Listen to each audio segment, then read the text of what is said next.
What up, YouTube? Timmons here. Since I'm doing my reviews for Edgar Wright movies because of Last Night in Soho, here is my review for premiered all the way back, pretty much all the way back on June 20th, 2017, and it just might be my favorite Edgar Wright movie.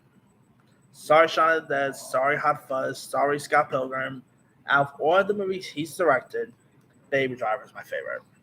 This movie is so good. I mean, this literally ended up being in my top 10 favorite movies of the year it got released. By the way, it's that good. I mean, the music in this thing, it's not a music or anything like that. Let's be for real. No one like actually sings, but obviously with because here you got Ansel Elgort who plays like this getaway driver named Baby, who actually relies on the beat of his personal soundtrack to be the best at his game here.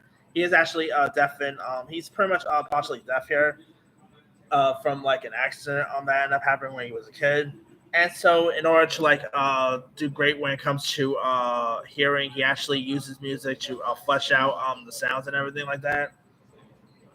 And this has maybe one of the coolest soundtracks I've heard. I mean, yeah, I've always loved the soundtrack in this.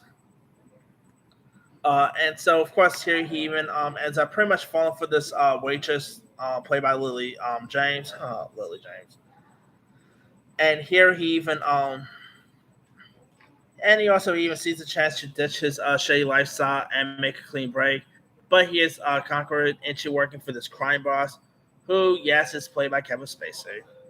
And so like Baby also must face like the music as pretty much like a doom heist threatens his life, love, and freedom here.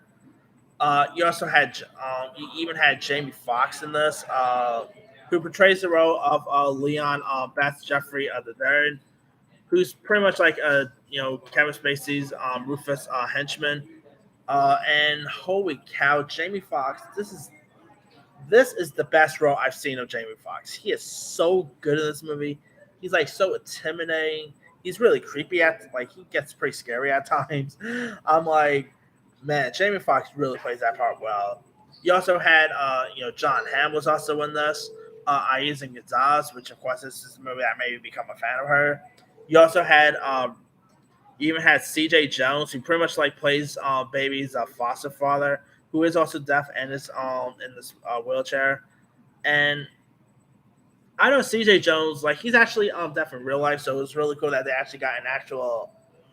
It was really cool that they got an actual deaf person to play a deaf character. I thought that was that's always really cool when they do that.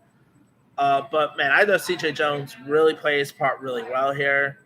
Um, and Ansel Elgort, he's really good in this too.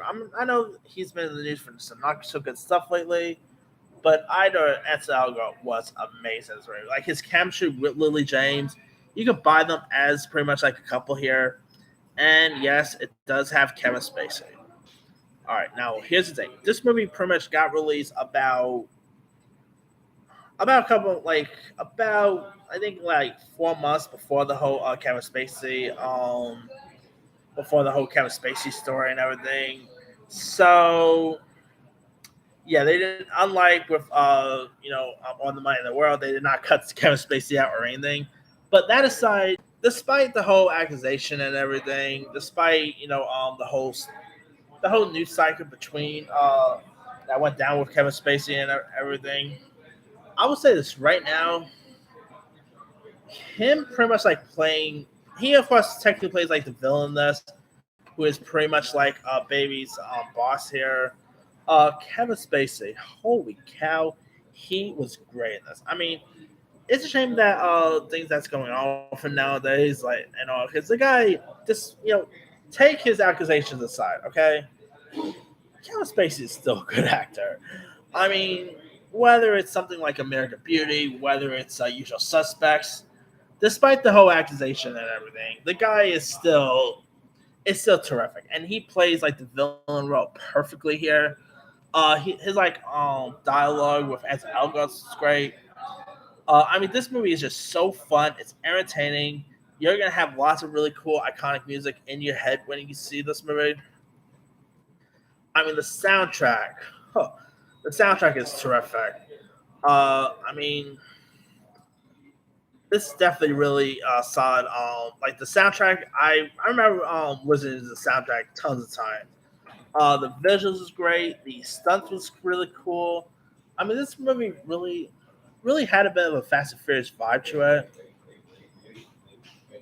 and it's definitely it's definitely a really solid film worth checking out. So yeah, if you have not really seen Baby Driver, I'm still I'm really still hoping we get Baby Driver 2. I mean, they've been talking about possibly doing a sequel with the Ansel Elgort accusation. No, he's gonna return. And obviously you can't get Kevin Spacey back, not because of the accusations, but if you saw Baby Driver, there's a reason you can't get Kevin Spacey back anyway. So yeah, but I'm still hoping we get a sequel because I'd love to see another Baby Driver. I mean, Crazy Police, it's oh boy, it's 2021, 2020, 19. Crazy Believe it's been like 4 years since Baby Driver got released. I can't believe that. But anyway, if you guys have never really seen Baby Driver, definitely give it a go. You might enjoy it or you might not enjoy it. Either way. Anyway, let me lead you guys. Have you ever watched Baby Driver?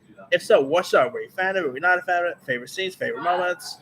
Would you be down to see a Baby Driver sequel? Drop comments below. Don't forget to like, subscribe, hit that bell for more notifications. This is Simmy sign out.